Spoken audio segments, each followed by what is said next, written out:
Good morning, everybody. Today I bring you hardcore character builds for all your character building needs. Now, if you are sitting here and you don't know what to play and you're not sure what to do for hardcore season 4, fear not, I bring to you nine character builds that should be fun and easy to play, although one of them is kind of an alternate. And along with these character builds, I'm also going to bring up references to some of the other character builds I've played. So if you need a lot of different ideas or you need something that's really going to stick, check this video, see if there's anything in here that you like, and if not, check the link in the description that will bring you to other sources of different hardcore character builds, all of which will be successful this hardcore league. And what better way to kick things off than with Dwarf and Barbarian? Now, Dwarf and Barbarian is something that I have advocated for pretty much every single hardcore league, and the reason is because it just works. Strike-through changes, making it so it's easier to fight all the monsters at the same time, being really tanky and defensive. Honestly, you can't really go wrong with Dwarf and Barbarian. And the first 3 character builds I'm going to present to you today are all free-to-play friendly, so if you don't have VIP, don't worry about it, you can still have some fun on Hardcore League. To start out, your stats are going to be with 16 Strength, 18 Constitution, and a 12 Charisma. The 12 Charisma might seem strange, but one of the most painful things in Hardcore happens to be Magic Missile, which kills you quite a lot, and as a result, you want to make sure you've got the charisma here. This is a 28-point build, so you can get started right away. Dwarf, Barbarian, all that stuff is free, so you should be good to go. As far as where your skills should go, this character uses Use Magic Device as its main skill to get access to shield wands, so that way you can protect yourself from Magic Missile. And then outside of that, I kind of just hip-hop, or jump between jump and listen. The other skills don't really matter that much. Balance is also maxed out here, so you have that. And then jump and listen here, I just kind of go back and forth between the two. You need a little bit of jump, but not that much, and listen is better than spot since it's actually a class skill, so I just kind of went with that. As far as the skills actually go, as long as you have Use Magic Device and Balance, that's pretty much all you need. As far as the feats go, this is a very, very standard feat layout for heroics. Two-handed fighting at level 1, power attack at 3 for some extra damage, improved two-handed fighting for more strike-through and hitting multiple monsters, improved critical slashing because this is a slashing-based character. Slashing weapons are better than non-slashing weapons, especially with two-handers, so you're just going to want to use slashing weapons. Greater two-handed fighting at 12, and then you have other feats. You could take other stuff, but honestly, it's hardcore. You don't want to die, so just take toughness. As you move into epics, if you plan on doing epics, important note about every character in this guide, every character is going to have a list of things for epics, and be very specific. So if you are worried that you won't be able to take some of these epic destiny feats and stuff, that's actually planned into the build, so just keep that in mind. Overwhelming Critical here is a feat you can grab. Toughness for some extra health, because all the epic feats kind of suck for melee. But then, Perfect Two-Handed Fighting. The destinies that you want to max out is 1 Primal Destiny, and then all 3 Martial Destinies to get access to Perfect Two-Handed Fighting, Perfect Two-Weapon Fighting, and Dire Charge. If you don't have Dire Charge, just take Toughness, and then later on, since everyone starts with a free Heart of Wood, once you access max out all 3 Martial Epic Destinies, then take Dire Charge because it's kind of the best thing. I also recommend you take Epic Damage Reduction for physical resistance rating and Epic Fortitude, so you no longer fail Fortitude saves on a 1, which is great for Hardcore League when a Horde Wilting comes through and could possibly kill you. And then finally, Scion of Arborea. It just gives you the most damage, so you want to pick that.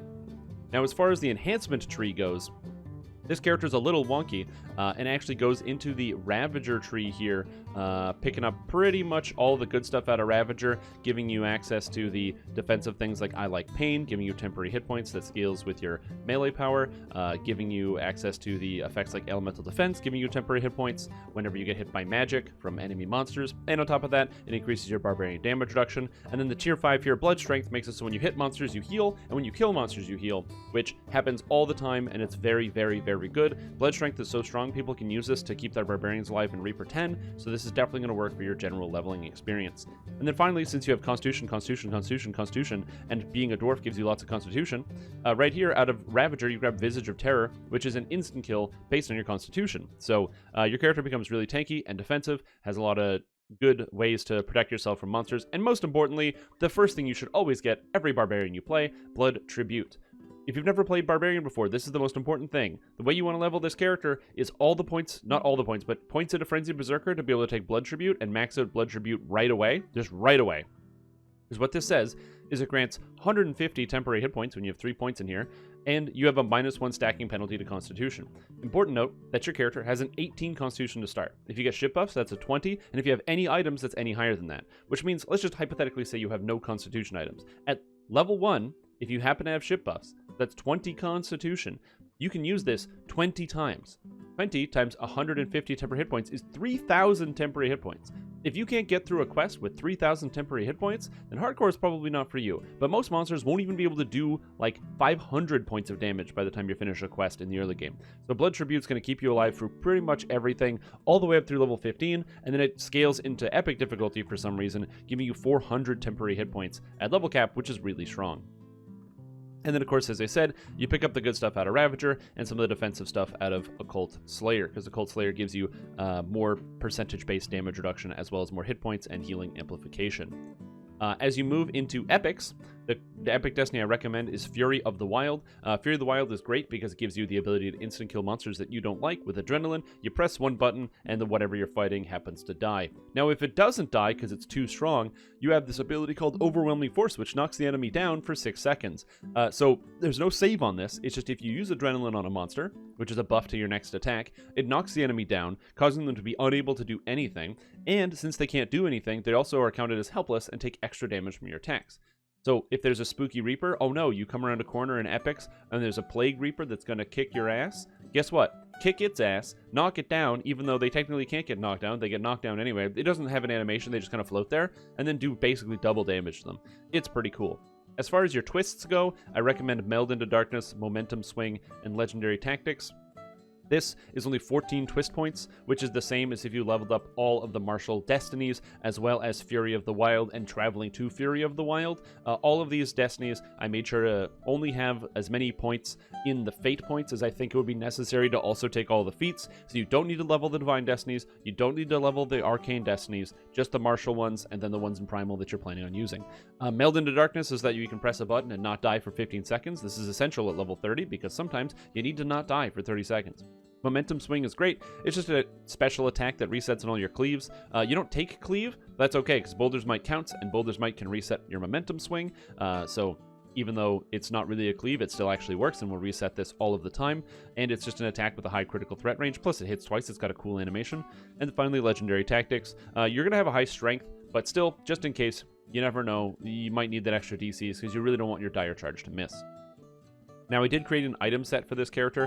This is a basic item set, something you're going to want to go for. Almost everything in here is going to use lean heavily on the Feywild item sets, for the big reason that Feywild's pretty good. The items are very easy to farm. There's not too many items per quest. Most of the quests are very short, and a lot of people are going to be farming it. On top of that, it has easiest access to artifacts, since every quest can drop the artifacts, and the artifact drop rate is much higher than the artifact drop rate in Sharn. So this character is using a 7-piece summer set and a 4-piece winter set. The winter set is the Deep Snow Boots, the Nocturne Ring, the Cold Iron Bracers, and the Prince's Gauntlet, giving you all the constitution you need, as well as quality sheltering. And so it's got Constitution, Insightful Constitution, Quality Resistance Rating, and a bunch of other stuff, as well as a bunch of health. And then the Summer set is coming in with the Lionheart Ring for the Stunning, Extra Action Boost, Armor Penetration. You get the Belt of the Ram for some more strength. You get Cloak of Summer for double strike and more strength. Protonine Figurine for some more stunning and insightful sheltering for some more, or to catch up on some of the stats. The Bottle of Sunlight here, which doesn't really give you anything, but it fills up that Summer set. Titania's Glory is a Fey-twisted item. It's a very good item, so I'd recommend you can get it if you can. And then we have the Legendary Sun Scale here, the Summer Armor, to give you that 7-piece set. As far as filigrees go, filigrees are hard to come by on Hardcore League. A lot of people will farm out 8, but as a simple basic starter, you can get 3 on your artifact fairly easily by putting in a few items and getting just 2 on your weapon. You start with 1 here and 1 here, so unlocking these extra 3 slots is not a big deal, giving you the Blood Feast, which then allows you to, whenever you rage, you gain 10 temporary hit points per epic level, or if you are level 30, that's 1,000 extra temporary hit points just by pressing Rage. You're going to be raging a lot on this character, and if you need temporary hit points, you can just disable Rage, press Rage again. So you just, like, dismiss Rage. It costs nothing except 1 use of Rage. Your character is going to have, I think, 11 Rages at the end game, and honestly, just gives yourself 1,000 temporary hit points. 1,000 temporary hit points is great, and it's a super sick cooldown that stacks with other stuff like Uncanny Dodge and other good sources. That's pretty much what I recommend. Got a lot of stats, looking over 2,000 health on this type of character, 180 physical resistance rating, and you have the ability to dodge some things. Your dodge is only 12 here, although you can actually get a higher dodge because you've got your dodge cap on your armor apparently goes up to 25. I think that's wrong. I don't think Sunscale has that low of a dodge cap, but you can always get yourself a dodge augment if you need. And the best part about this character is there's no Sharn crafting, so you just go. You don't need to craft any Sharn sets. You just do that. As far as your goggles go, there's nothing really that fits into here, so you just use whatever you want. It doesn't really matter. So if you need goggles, put goggles in, but until then, you can even just go without goggles or whatever fits into your build.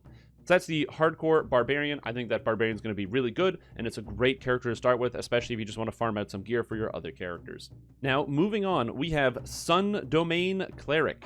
Now, I played Sun Domain Cleric on the regular servers because I want to test out a first life character to see how it played. And I'll tell you what, it played really, really well. I enjoyed it. It was really fun, it was really fast, and it did a lot of damage. And on top of that, it was super tanky, and it just cleared rooms. It was great. It was fast, it was area of effect, and I have no real complaints about it. So that's why I'm recommending you try it right here.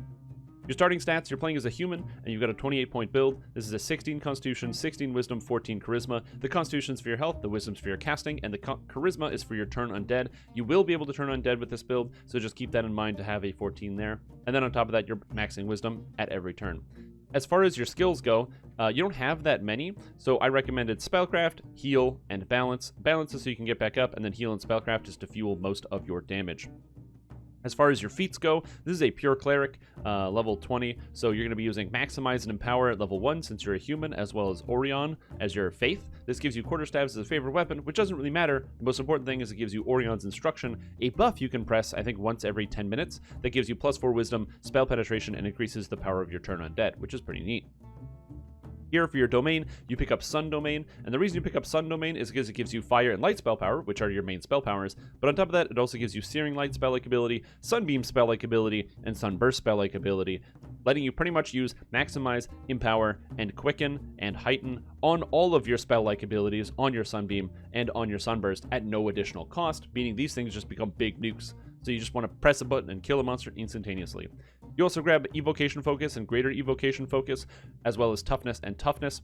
The reason why you grab the Evocation Focus and Greater Evocation Focus is all of your most powerful spells are Evocation.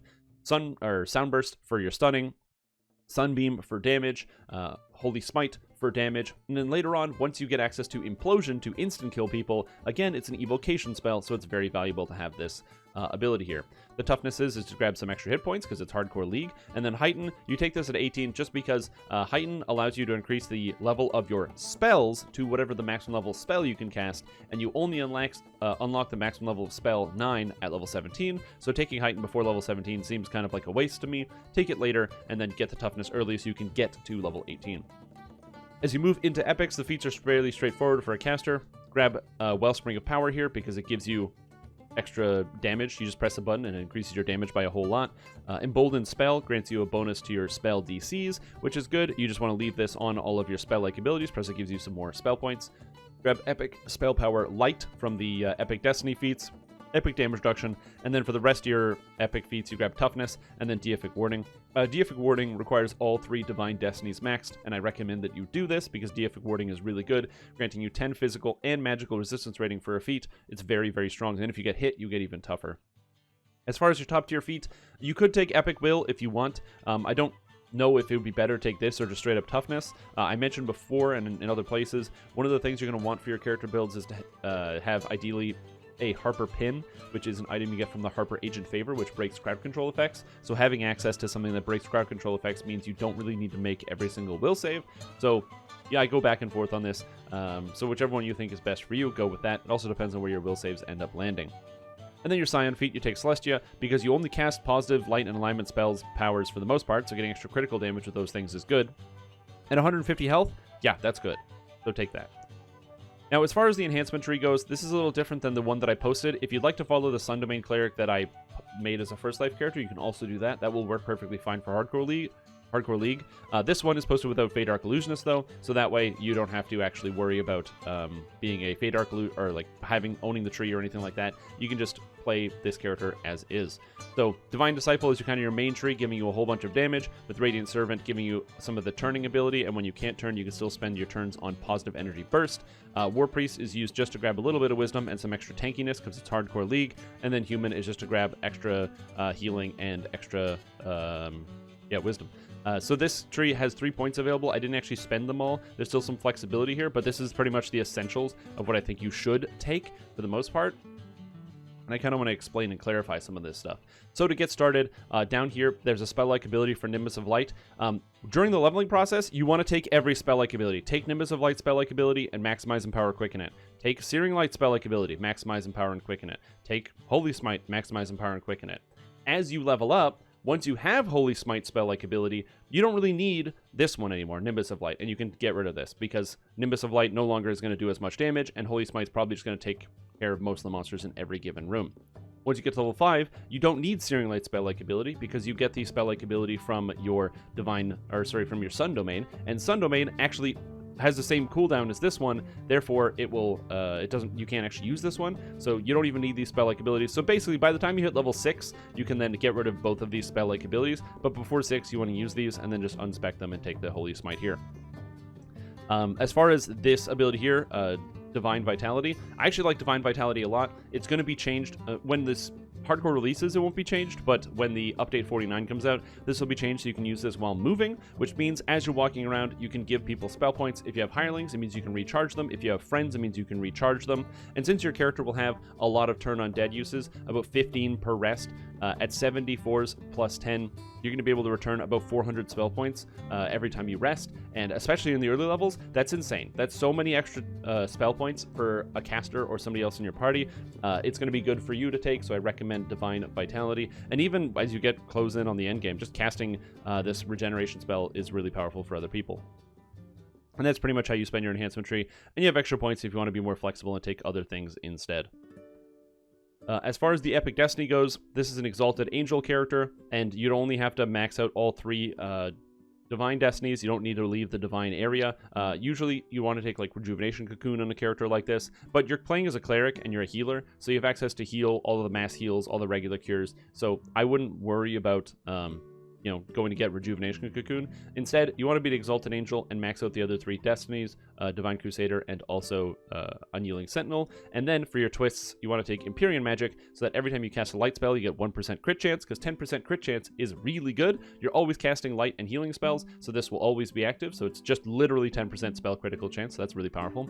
And then Divine Energy Resistance is really nice. As a simple twist, this just allows you to cast an Area of Effect spell, which gives everyone in your party resistance to energy, which means they take a little bit less damage from Elemental, which is cool, but most importantly, Burning Blood, Black Dragon Bolt, Melsass Arrow. These spells are going to be just completely ignorable for the most part, which is great, because damage over time effects are really annoying to deal with. Then, out of the actual Exalted Angel tree, pick up the light spell power, the extra spell points, grab a bunch of wisdom. You want to take Avenging Light just so you have an extra spell to cast, and since this is a spell-like ability, as I said before, it can go with all of your special bonuses. This is basically like Nimbus of Light Plus, because it's like Nimbus of Light, but it does more damage than Nimbus of Light, and it scales better, and it has a longer or a shorter cooldown. So this is much better than Nimbus of Light, and it's actually usable in Epic, so you kind of just want to spam your spells. Then you grab Blood and Radiance, which gives you extra positive spell power when you cast light spells, and light spell power when you cast positive spells. This is going to be active all the time because you're constantly healing yourself and hurting other people. You grab Leap of Faith as a cool get-out-of-jail-free card. You press this button to get out of bad situations, or just to move quickly to catch up to a party or run away from a monster. And then finally up here you get Divine Wrath and Reborn in the Light. Now, Sunbolt is also a good consideration here. Basically, you get 2 of these 3 abilities, and this is the 2 that I would choose, is Divine Wrath and Reborn in the Light, and I'll kind of explain my choices here thusly. So Divine Wrath gives you a big damage hit that also heals everybody in the area. This is useful for yourself because it allows you to kill monsters while also healing yourself with 1 button press, which means sometimes you're caught in a hairy situation where you're surrounded by a bunch of monsters and your health is going down. Killing monsters stops you from taking damage, and also healing yourself gets rid of the damage that you took. So this is a good combination of these 2 abilities. Sunbolt here is also pretty good, and Sunbolt is nice because it allows you to just deal damage from a distance. The only thing is, it just doesn't do as much damage as Divine Wrath does. Divine Wrath does more damage and doesn't have a cap. This is a character level up to 30 catch level, whereas this one is max catch level of 15. So generally, I would say that Divine Wrath is going to give you more things. However, the cooldown on Sunbolt is shorter, so it's definitely something also to consider. However, I chose Reborn in the Light. Now, when you die in Hardcore League, you cannot use Reborn in the Light. This does not work. So this is not a before death ability. Instead, you want to use this while you are alive, because you can use Reborn in the Light while you're dead, but you can't use it in Hardcore League. But while you are alive, you can still press this button. It'll heal you to full, make you immune to light damage, give you 100 light and healing spell power, and make all your spells cost half. Which means, This is a big offensive and defensive cooldown. So when you get to a boss, a dangerous room, something hard, you press this button once a quest, it gives you full health, and gives you a bunch of damage and defense, and reduces your spell costs. For me, I think that using this once a quest is probably the best use case of this ability, so I'd recommend doing this.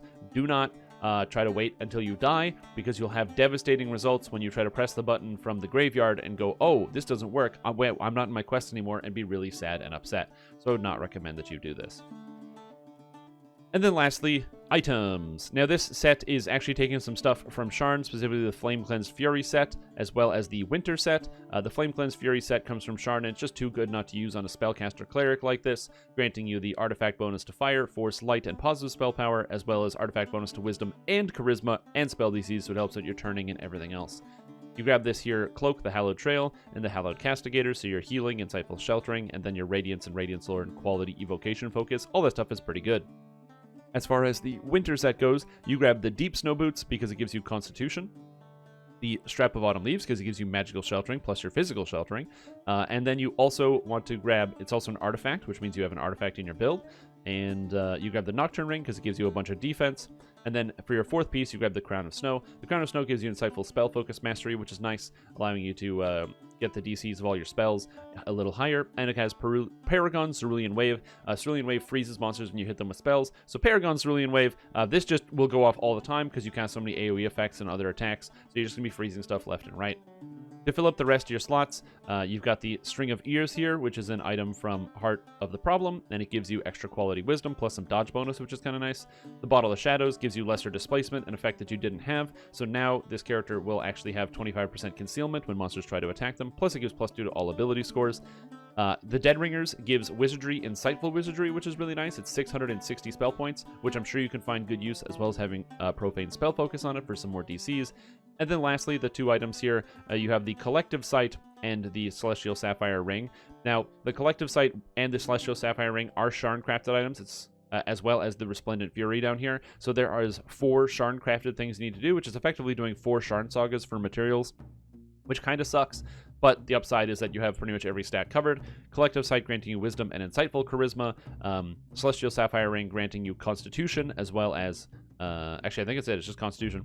And then Resplendent Fury, able to give you the Insightful Radiance and Radiance Lore to increase your damage, and Insightful Wisdom. And then your main hand, you want to grab a Queen's Scepter from Feywild. You're going to be farming out a lot of Feywild stuff, and you can craft the Queen's Scepter with 20 Pharaoh Crystal chunks. You get a Pharaoh Crystal chunk from every quest, so it will not take you very long to actually get the craft for this, for the Insightful Potency to affect all your spell powers. And as a result, you end up with a character that is a spellcaster with 1688 health and almost 200 physical resistance rating, as well as some magical resistance rating here. I do recommend you take the Nihilstol's 4-piece set for 100 hit points on your artifact, so that way you've got a little bit more defense. And then for your last piece, I just said Eye of the Beholder Wisdom. If you want to go even more than this, if you went with 8 pieces or 8 filigrees, you would also want to go for the full 4-piece Eye of the Beholder for some extra spell DCs. However, your character has a good amount of stats, so you've got like almost 4,000 spell points here. And then for your spell powers, your positive is around 800, and your light spell power is just shy of 1,000. So you have a lot of good stats on here, able to just slam out, hit the monsters, and a lot of this gear isn't hard to farm. It's actually very easy to farm. The only hard part, or at least with the annoying part, is getting all the crafted goods for the Collective Sight, as well as your Celestial Sapphire Ring and your Resplendent Fury.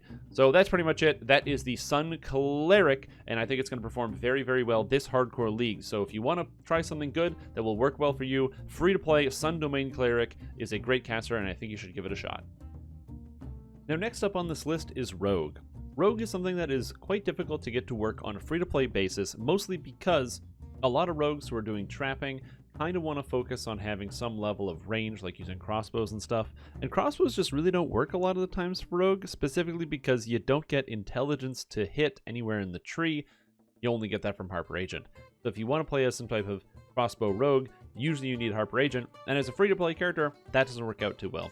So instead, this time, for this hardcore league, the plan is to give you Staff Rogue if you're a free-to-play player, whereas a regular Inquisitive or Harper Agent style Rogue could still work. So if you want to play Rogue, but you don't have access to Harper Agent, or really anything for this hardcore league, Staff Rogue might be right for you. So this is a 12 Rogue, 6 Fighter, 2 Barbarian. The goal here is the Barbarian gives you extra tankiness, as well as some more movement speed and access to Blood Tribute. The Fighter gives you needed feats, so that way you can take more feats during the leveling process, as well as some defensive stances, among other things. And the rogue gives you all the good rogue stuff with your quarter staff. So, you start with a 15 strength, 16 dex, 14 constitution, 12 intelligence, and you are a human. You put your first 2 level ups into strength, and then the rest go into dexterity. This is a dexterity-based build, because dexterity gives you more defenses for getting through traps, that sort of thing, and really helping scale out your evasion. As far as your skills go, well, that's where this weird, wonky leveling pattern comes in. You don't have the highest amount of intelligence. Going human gives you a little bit of extra skills per level, which is nice, but honestly, you don't have as much intelligence as you would like. If you're a 32-point build, you can easily start with a 14 intelligence and a 16 strength, but if you're a 28, this is where you need to start out. And so, you spread out your rogue levels in between all your other levels. By taking a rogue level every other level, it allows you to make sure you're keeping your spot, your use magic device, your search, your disable device maxed every single level to keep your skills high, so that way your character is able to disable traps throughout the entire game. And then outside of that, you just kind of spread your skill points. This skill point recommendation might look really, really wonky per level, but honestly, it's one of the better ways to make sure that you always have access to the skills that you need when you need them. As far as the feats actually go, this character takes all of the two-handed feats, while also taking a lot of the good defensive feats like dodge. So, starting with two-handed fighting and dodge at level 1, grabbing precision at level 2. You don't actually use the rage on this character, you use blood tribute, but you won't be using barbarian rage, which means you want precision instead of power attack, for extra hit chance and the ability to sneak attack targets that have some fortification against them, and critically strike them. Improve Feint to give you a special sneak attack ability. This is great because it bluffs enemies without actually requiring you to make a bluff check, which is super useful for getting extra damage. Mobility is good for getting extra defense. Spring Attack, again, for some more defense, and also having an attack that lets you dash very quickly, which is pretty cool. Improve two-handed fighting, improve critical, greater two-handed fighting, weapon focus bludgeoning, weapon specialization bludgeoning, and then picking up some extra toughness, since you've got some bonus feats here. And defensive roll. Defensive roll is a weird ability. It's basically while you're below 20% health, you get to make a saving throw, effectively, and based on your save, you either take half damage from a melee or range attack whenever you get hit. This is really cool. However, being under 20% health is not where you want to be. Fortunately, as a rogue, you'll have the ability to get your defensive roll to proc while you're under 50% health, which is great. It means that it gives you a lot more room. And eventually, if you can get your reflex save close to 100, this means that under half health, you take half damage, which is really, really good on this type of character. As you move into epics, grabbing overwhelming critical, more toughness, the two-handed fighting, the perfect weapon fighting, the dire charge, and the epic damage reduction, this all makes sense. Except the difference between this and the barbarian build that I posted before is that Sign of the Ethereal Plane is used here because displacement and ghost touch are both useful. The sneak attack dice is nice since you already are scaling sneak attack, and getting +4 to all skills is useful for a character that isn't really intelligence based, so it needs help with all the skills it can get. Now, as far as the actual build goes and where you spend your points, you use a lot of different trees on this character, specifically the human tree, because you want to take skill boost here. Getting this throughout the entire game is super useful. For 1 point, it's +4 to all skills, which is really nice every time you have to find a trap. Then you want to use the Thief Acrobat tree. Pretty much everything in here is really good. Grabbing each of the cores is powerful to get the extra maximum dodge and maximum dexterity bonus, among other things. You also get Thief Acrobatics to give you attack speed with quarterstaffs. This should be one of the first things you take when you get the opportunity, as well as Haste Boost, Quick Strike for some extra double strike, and fast movement. You'll notice I don't recommend you take Staff Lunge or Vault. Vault is great, except it is just the same thing as Spring Attack, which you're already going to have, so you don't need to put points in here, and Staff Lunge blows. However, Sweeping Strikes lets you AoE knock people down, which is pretty good. You also get Shadow Dodge, which is an extra +3 dexterity, which is just great. No Mercy here, which gives you extra damage against helpless opponents. And Improved Defensive Roll, which allows your defensive roll to trigger while you're at 50% health or lower. On top of that, you get a great defensive cooldown in Spinning Staff Wall, allowing you to gain 50 PRR every 20 seconds. Sorry, not every 20 seconds, but for 20 seconds out of every minute and a half. That's really useful. It's just a cool cooldown you can use, as well as giving you a bunch of good passive abilities. At a Frenzied Berserker, you grab Blood Tribute. You want to grab this as soon as you're able. I have this set up, I think by level 5 you can take Blood Tribute, which is nice. So that way you can use Blood Tribute pretty much the entire time while leveling. And then out of the Kensai tree, you come up here and you're able to pick up a lot of the extra damage, as well as the Athletic Mastery to get even higher dodge cap. You're wearing light armor on this character, and having more maximum dexterity bonus and dodge cap, and dodge means your character is going to be able to dodge pretty much everything throughout the entire game. And then on top of that, you grab Opportunity Attack for some extra damage, and then Strike with No Thought. Now, you might think that you don't need to take this one, but it actually just gives you 3% double strike, which is pretty good as a one-pointer. And then on top of that, you have the Spiritual Bond here, which makes it so every single time you attack and you Vorpal, so you roll a 20, you get +1 insight bonus to your enhancement bonus on your weapon that stacks up to 10 times, which is pretty good. And then lastly, you take points in the Stalwart Defender tree, just get the Stalwart Defense stance. It generates extra threat, but you don't really care about extra threat. Your character isn't raging in any capacity, and all you really want is to get the extra 25 physical and magical resistance rating out of here, so your character can be a little bit tankier. Now, as we move into epics, this character is a Shadow Dancer type destiny, and as I said, you get Dire Charge. You're going to want to max out... oh, this is the wrong thing. This is not supposed to be selected here. Goodbye. You're going to want to be maxing out the Shadow Dancer tree. It's really defensive and useful. It gives you access to Meld into Darkness, the extra skills here, more extra armor class, the reflex saves, maximum dexterity bonus, as well as getting some fortification bypass, and you have this Executioner Strike, which scales off your dexterity. As a dexterity-based character, this gives you a chance to instantly kill people, and since you have access to Strike Through, this means you can instantly kill multiple people at the same time, which is really, really useful. So having all of this put together, plus getting access to convenient spells like Dimension Door, the ability to sneak fast if you really want to, there's a lot of good stuff that you can pick up out of the Shadow Dancer tree. And then everything else that you pick up is just good low-tier stuff.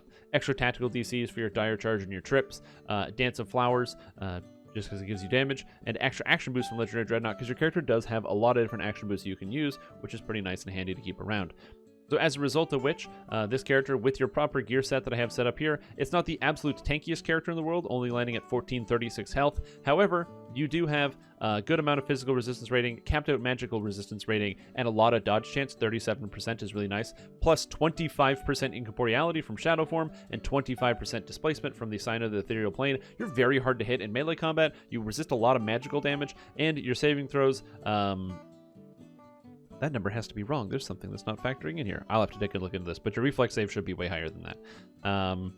As far as the actual gear here, I think there's something that's not calculating with the gear. But that being said, the actual gear here, you're working on the... You don't have the winter set on this character, unfortunately. And wait, you don't have the winter set on this character? Oh, it's because this is not the winter set. Duh. I have 2 item sets here, and both of them are going to be included. One of them is the winter set. There we go. Yeah, 1366 on the hit points here, as well as higher saves. So your save is going to be an 80 with a no fail on a 1 for the end game, and then 1666 hit points. That makes sense. I have 2 sets. I have a separate set for doing traps. So if your character's not doing traps, you're going to be using Morning Lord's Quarterstaff, the easiest quarterstaff to get for this type of character. You're going to be grabbing the Deep Snow Boots, Nocturne Ring, Cold Iron Bracers, and the Dire Bear Belt to give you a whole bunch of good defensive stats and to get your character prepped and ready for dealing with monsters in the endgame. All the defensive stats that you pretty much need. You're going to grab the Part of the Family set, the Hammer Fist, the Family Recruit Sigil, and the Wild Card for most of your damage needs. Then you're going to take the Crown of Butterflies to give you magical sheltering, as well as the Crown of Summer effect for some extra melee power, because that's pretty nice to have. You grab the Celestial Ruby Ring to give you bonus stunning, as well as accuracy and ghostly on here, which I don't think actually stacks with your incorporeality that you already have, but still, it's just nice to have the extra effect here. Also, you want to throw in a Sapphire of Dodge if you can get one.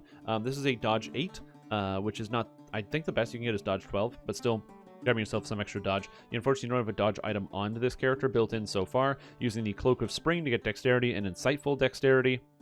This character does not run quality dexterity, because to do that you'd have to Slave Lord's Craft. Never mind, I lied to you. The Bottle of Smoke gives you quality dexterity. It also gives you speed and deception stats that you don't have on any other gear here. So this is not too bad. I thought this was a different trinket. I don't know why I thought that. And then lastly, it uses the Collective Sight to get access to regular Constitution and then Insightful Intelligence. The Filigree set that's being used here is the Prowess set. Since you have access to so many different action boosts and the extra action boosts, this allows you to get a whole bunch of melee power. Important notice is that Prowess is not going to be the easiest item or filigree set to get, especially the ones that you want. So just trade with other players. You'll probably have Otto's filagrees or, Eye of the Beholder filagrees or Nystul's filagrees that other people can use that you don't want. So make sure you do trade with them. Now, if you're planning on doing traps, this is where you want to do a quick swap. So right now, the trapping skills are not that great. This character, only has like an open lock of 81, but disable device is only 60. So to fix it, you go here, you swap into your trap gear set, and then instead you're going to be putting on the Phase Cloak for intelligence, quality intelligence, plus your insightful intelligence on this item, and then you throw in a key lock ring,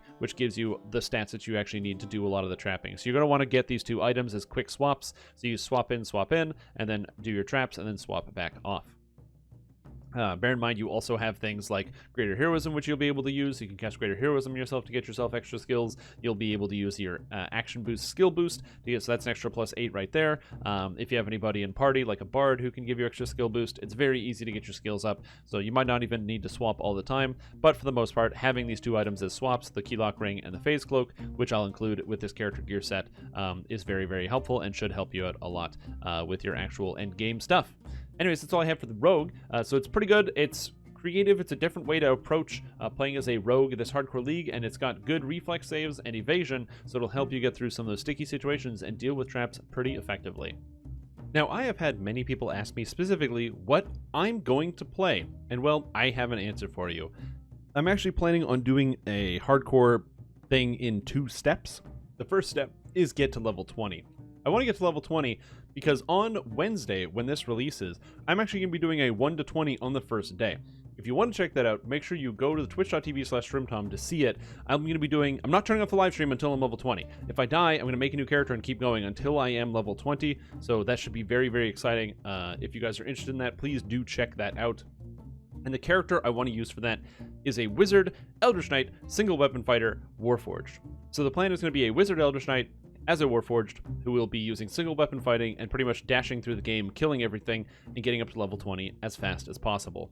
So the plan here, the builder is screwy, and for some reason it keeps defaulting back to 28. I have a 32, so this is a 32-point build. I'm going to be using 18 intelligence, 18 con, 14 dex, and everything else leaving at nothing with an intelligence score here. As far as my skills go and how I should spend the skills, you don't actually need to worry too much about this because your skills are kind of largely irrelevant. So I took Spellcraft, Repair for a lot of my extra damage, Concentration since I won't always have Quicken, Balance because balance is balance, Haggle because I like getting some extra cash, and then Search just so I can find some doors. As an intelligence-based build, having points in Search means you can sometimes search secret doors, because secret doors generally have a lower search requirement than, trap boxes and the like. And then later on, I guess I take Tumble and Swim. I don't know. It's not really important. What matters is the actual leveling here. So the leveling path is a single weapon fighting character, and I will be taking all the single weapon fighting feats as soon as I have the ability, for the most part, with the one exception of Adamantine Body. So this character will be using Adamantine Body at level 12, which means I'll have access to full plate heavy armor. I'm going to be tanky as heck, which is fantastic, but you get that at level 12, which is when you get base attack bonus 6. So unfortunately, I will be deferring single weapon fighting until later than I would normally like. So this character takes single weapon fighting at 1 and extend, then it takes precision, and then quicken spell at level 5. The plan is to start casting extended hastes and things like that to make my character more defensive. Insight for reflexes for all that sweet reflex save. Knight's Training. The plan of this character is to use just melee weapons, but I don't get improved slashing until 18, which means that I can be interchangeable with longswords, heavy maces, morning stars, and warhammers all the way through. So if I can just carry around some bludgeoning weapons and some slashing weapons, that'll be helpful for this character when I need to fight certain types of champions and what have you. Spell Focus Evocation, just because that's mostly the offensive spell that I'm going to be casting. Adamantine Body at 12, because Eldritch Knights get rid of all of the 35% Arcane Spell Failure at level 12, so that's why I'm waiting till 12 to take it. Improve single weapon fighting, a Spell Focus Enchantment, so that way if I decide to go into epics, I can, screw around and have some actual spell focus here, so when I cast Mass Hold Monster, it works more time than it doesn't. Improve critical slashing, this is when I hard commit into slashing weapons, and then mental toughness at level 20. As we move into epics, grabbing greater single weapon fighting, offhand versatility, perfect single weapon fighting, epic damage reduction, toughness, dire charge, epic reflexes since they'll have a high reflex save since it's based off my intelligence, and Scion of Arborea to round out some of the damage here. Some people always ask why Scion of Arborea, and the answer is because the majority of your damage with this type of character comes from your actual physical weapon damage, your melee damage. So adding extra damage on hit with an element is a neat idea, but it's not a high damage idea, so that's why we don't do this.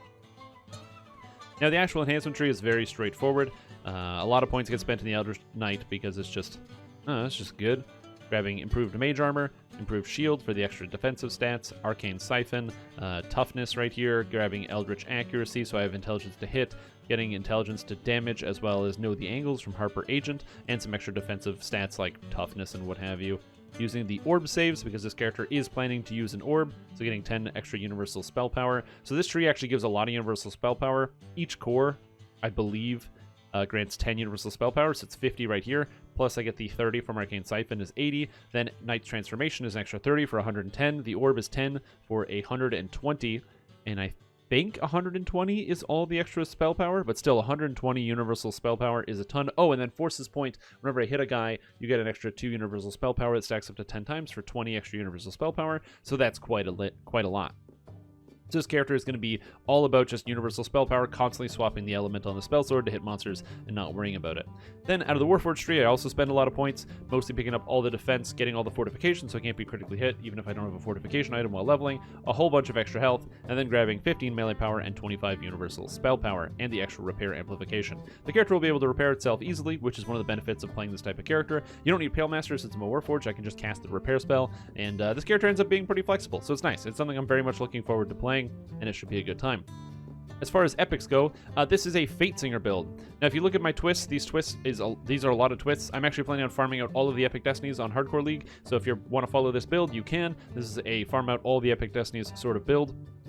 And so the plan is to be in Fatesinger, take all the good stuff like this Harmonic Chord for some extra hit chance, grabbing Bound Fate because Bound Fate is Bound Fate. It does extra damage to monsters, so you have a boss, you can cast Bound Fate on them. So even if your damage isn't super high because you're playing on Hardcore and you can't guarantee the best items in the game, this then gives you the option to still be able to do some extra damage to monsters.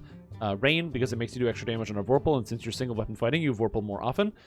Martial Hymn, because it's the best buff in the entire game for physical classes. And then grabbing Blade Song for some extra damage, and then Extend and Quicken. I grab both of these here just because once I get to this level, I can then reset my character if I want to, use a Heart of Wood, and reset my character down and take different feats instead of Quicken and Extend, basically allowing me to take Greater Spell Focus Enchantment and Greater Spell Focus Evocation instead, since they'll always be turned on. As far as my twists go, Meld into Darkness is pretty much going to be recommended on almost every single character build, so I want to use this one because it gives you a good defensive cooldown. Grim Precision for the bypassing of enemy fortification. Dragonhide because it gives you natural armor bonus as well as you don't fail fortitude saves on a 1. And then Endless Faith for some extra spell points. I think there's probably something better than Endless Faith, but this seems pretty good so far. And my character's not too bad defensive-wise, picking up close to 1800 life, 196 physical resistance rating, 106 magical resistance rating. This is, of course, with no, Reaper points or anything like that. 314 fortification, so I can avoid critical hits for the most part. And then on top of that, it's got some incorporeality, and then it's also got displacement, because I actually cast the spell Displacement. A reasonable amount of spell points as well, which is not too bad. And then my universal spell powers, they're not, like, crazy high, but I just get so much universal power on all of my characters that it's, or all my spell powers. It's pretty nice. I've got a good amount of force spell power, even though I don't have anything picked up in particular. As far as the itemization goes, this character uses a whole bunch of different sets. This uses the Part of the Family set because the Part of the Family set's really strong. Grabbing the Umbral Soul, the Family Recruit Sigil, and the Hammer Fist for a lot of the damage. Then on top of that, it's an Eminence of the Winter set, picking up the Deep Snow Boots, the Autumn Leaves. This is an intelligence-based build, so this artifact actually gives me intelligence and other good positive stats. I'm also picking up the Crown of Snow here, which gives Spell Focus Mastery and Insightful Spell Focus Mastery. And then finally, the Heart of the Prince. Now, this comes from a Fate Twisted chest, so it can be annoying to get, but I'm willing to do the farming, and this grants Con 21 as well as Lifeblood of the Prince, giving me healing amplification as well, so if people decide to heal me, I can actually still be healed by others, which is really great. Then combining this character, it also gives me Ghostly, which I don't have anywhere else, I don't think, so that's pretty nice. Then finally, I've got the Construct Champions bands for Reconstruction, because there's nothing else in the game that adds Reconstruction. I use the Ring of Prowess for accuracy and deadly on this build. This cloak is the Phase Cloak, which grants quality intelligence, as well as some wizardry. I use the Corroded Iron Figurine, because this gives Stunning and Insightful Sheltering, two stats that I can't really get anywhere else. I use the Legendary Ring of Fall's Decay, because this grants Acid Lore and Void Lore. This character will always have the negative auras going from the like the Pale Master stuff, the Death Aura and what have you, because those things constantly hit enemies and give me all of the extra stacks I need to increase my melee physical damage, because Eldritch Knight has an effect where when you hit enemies with spells, you get more melee damage, and so the aura counts as a spell, so getting more damage on the aura is just kind of nice. And then plus it gives me Acid Lore, which is really good for all my acid spells that I'm going to be casting, and generally I want to be using the Acid Imbue. And then finally, I've got the Acolytes lenses here for the Insightful Intelligence, Insightful Wizardry, and Spell Sight. So all in all told, this character comes together to have a good amount of stats spread out all over the place. I've got the Eminence of Autumn for the artifact bonus of spell power, so I have a good amount of spell powers. My acid and my negative spell power, I believe, are some of the higher ones, and that's pretty helpful for this character. Plus, I have all the intelligence that I need. So it's not the top tier in the world, but it's good enough to get through most of the game. Now, as I was coming through and coming up with this idea, some people in chat started pointing out that what if I played as a Deep Gnome? So along with this build is going to come with the partner build, Hardcore for Wizard, Eldritch Knight, Single Weapon Fighter, Deep Gnome. It's the exact same build, however, instead of playing as a Warforged, it's a Deep Gnome. Why would I want to do this? Well, the reason what you would want to do this is pretty straightforward. The main difference between these two builds, you have a little bit less Constitution, which kind of sucks.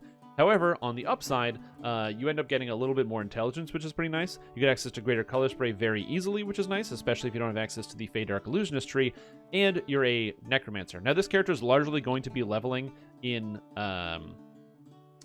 like elite difficulty, and so the Pale Master self-healing is very consistent in elite difficulty. The downside of Pale Master is your burst healing is not as good, because you can't just cast Reconstruct and heal yourself back up to full with one spell cast. But negative energy burst with some spell power should do most of the work anyway. This character also gets more hit points, which is pretty cool, but less actual physical defenses, so it kind of goes back and forth. So as far as the actual differences between the build, of course, as we move down, this character does not take adamantine plating, so you take improved single weapon fighting sooner. On top of that, this character, I figured, hey, why would I take any of the actual spell focus feats? Why don't I just grab toughness and some extra mana? So I've got more spell points to just cast more spells, as well as grabbing illusion focus, since I'm going to be casting greater color spray all the time. So I get to move up offhand versatility into heroics instead of epics. And then on top of that, grabbing just more toughness feats the entire way up to be more tougherer, which is why we have more health in this build as opposed to the Warforged build.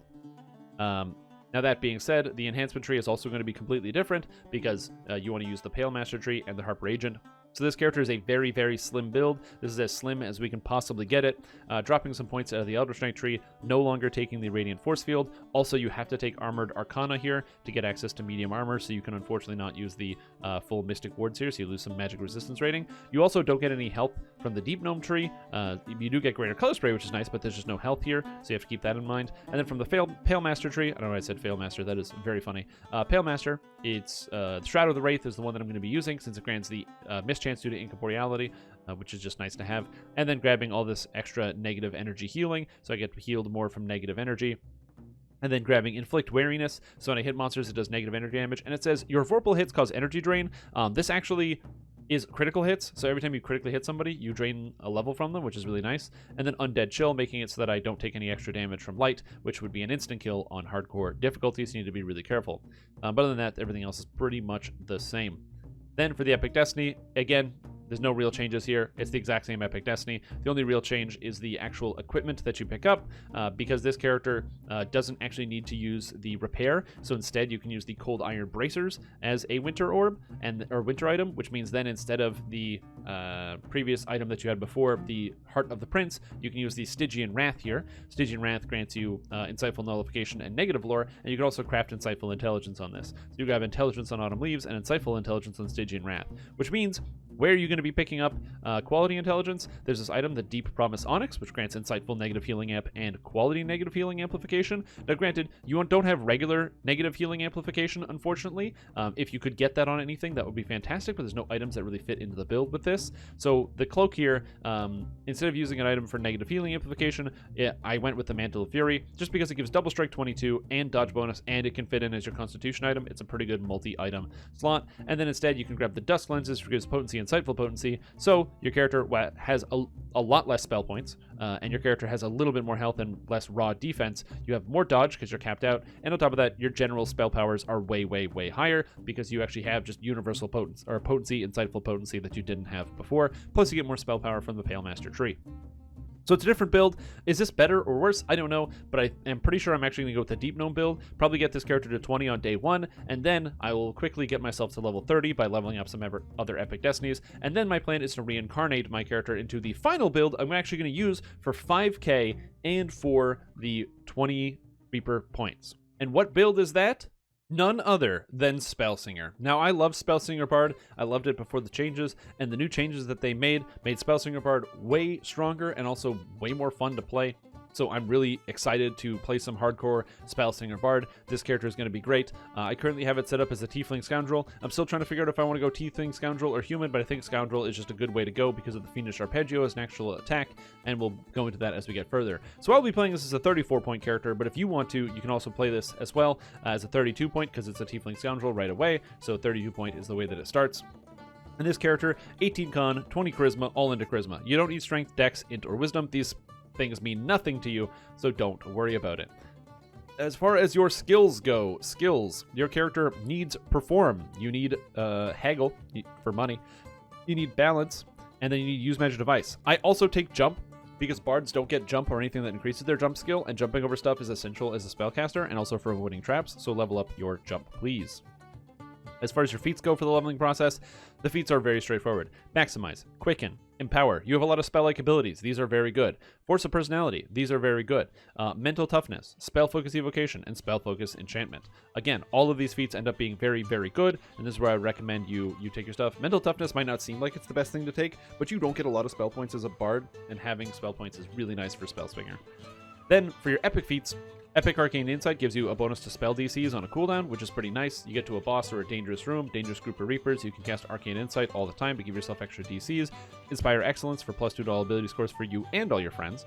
Extra Sonic Spell Power, Master of Music for the extra cast levels on your Greater Shout and Shout, which you need to go along with your cast level bonuses you get from other places. Toughness, Deific Warding. Deific Warding is essential because there is, in fact, an effect that you get as a bard that returns spell points to you. That spell point effect procs Deific Warding for some reason. So this is one feat for +30 physical and magical resistance rating. There is no other defensive feat in the game that even comes close to how strong this is for bard. You have to take Deific Warding. If you're playing Spellslinger Bard, you will have to max out all Divine Destinies every time. So if you don't want to do that, I'm sorry, but it's really good.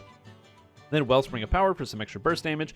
And then as far as your final feat, you can go two different ways. I'm planning on going Sign of the Feywild to grab the extra healing amplification, the DCs of enchantment, and illusion spells, and then also getting the universal spell power. However, if you want to be more tanky and defensive, that's where Sign of Celestia comes in, giving you the extra hit points, and not really a lot of other stuff, but the hit points are pretty good. Now, as far as the enhancement tree goes, you want to spend 41 points in the Spellslinger tree, taking pretty much everything that's good, grabbing all of the cores, since they give you a bunch of good, powerful stats, grabbing the magical studies here, so you can get access to Fey Dark Illusionist, because this is a really good build with Fey Dark Illusionist. Greater Color Spray is going to be pulling a lot of work, as well as giving you immunity to magic missiles all the time, which is very convenient. You can then also just cast Wands of Shield to get 10 physical resistance rating, which is pretty cool, so just keep that in mind. So it's like, if your Wand of Shield falls off, you're still immune to magic missiles and you don't die. While you have it, it's 10 PRR, which is pretty good. Then I pick up the extra evocation spells here. I still have the Sonic Blast. I don't think you need Sonic Blast for the endgame, but honestly, there's nothing really else that you could take instead. So just take Sonic Blast. Reverberate sucks, so don't deal with it. Shout spell-like ability you're going to be using throughout the entire time. Grabbing the Spell Song Trance, the Song of Arcane Might, the Spellslinger Frolic, which makes people immune to all... it gives freedom of movement on a song, and it can't be dispelled, which is great. The Healing Song, which is going to be good for you and your allies, as well as Arcane Aid, then grabbing all of the good stuff up here. The extra spell points, the extra enchantment DCs, the Spell Song Vigor for this mana regeneration, and then Horn of Thunder, which does a ton of damage. Out of the Fey Dark Illusionist tree, again, Color Spray is essential here. Study the Arcane for the extra spell points. That's why your character ends up having like a good amount of spell points, like 3,500 on a First Life Bard is amazing. This is the First Life version, by the way. The version that I'm going to be playing will be a Second Life, so I didn't include it here. And then, of course, I have the War Chanter tree, which is really nice. And the War Chanter tree, you might think, why would you take War Chanter when you could take, like, Swashbuckler for extra movement speed and other stuff? You're likely going to be playing with a group if you're playing as a Bard, just because you give so many buffs. It's like, it's crazy. You have this healing effect, reduce mana cost, increase spell DCs, bonus to all stats, everything. Play in a group if you're playing as your Spellslinger Bard, because you're going to be making it so much easier for everyone else, and then which in turn makes it easier for yourself. And so the War Chanter tree grants bonus stats to all your allies, increasing their hit chance, increasing their damage. You get Song of Heroism, which increases your own saves and also the saves and abilities of all your friends. Fighting Spirit, which gives you a aura, which grants your charisma score as temporary hit points, which is doubled in epics. And this character, with the gear that I have set up on it, has an 89 charisma. So with 89 charisma, that's a aura of 178 temporary hit points pulsing out all the time. That's really useful for endgame. And then also just grabbing like sprint boost, charisma, and that sort of thing. I personally prioritize having extra positive spell power over the sprint boost, but you might not. And then lastly, just putting some points on Tiefling Scoundrel for some extra charisma. So you grab charisma here, charisma here, charisma, charisma, and charisma from the capstone. You get a lot of charisma on this character. Now, as far as Epic Destiny goes, as everybody knows, there is one, in fact, best Epic Destiny for Bards, especially the Spellsingers. It goes hand in hand with Bard. It makes a lot of sense because Epic Destinies are kind of organized around the different classes. And so that's why, obviously, as I click this open, you're going to be like, duh, everyone's going to play in this. Magister.